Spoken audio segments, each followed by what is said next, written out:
surat lapui min chal mewa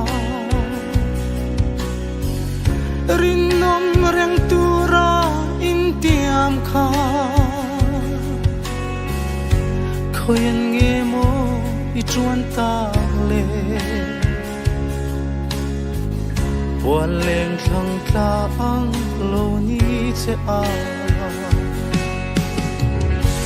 itiam thu se tu chor lapui anh ruai pia lei mo chai thar belin niliam ta mo luai khinu la min tiam zong te ka o don kile roder tiami u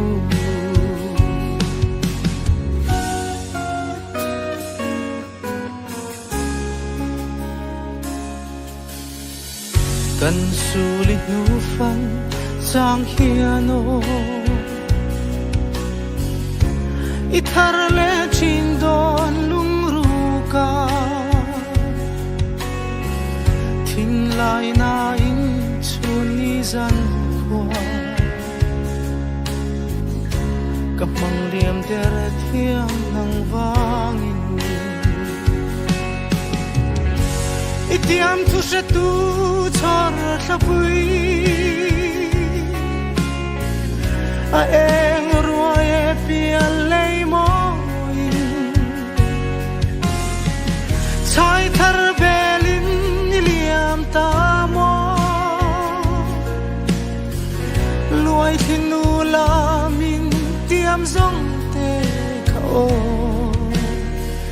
don kile roder tiami u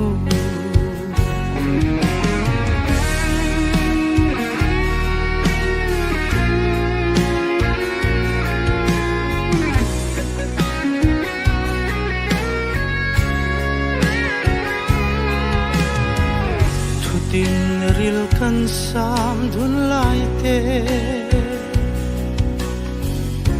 mangai na parzu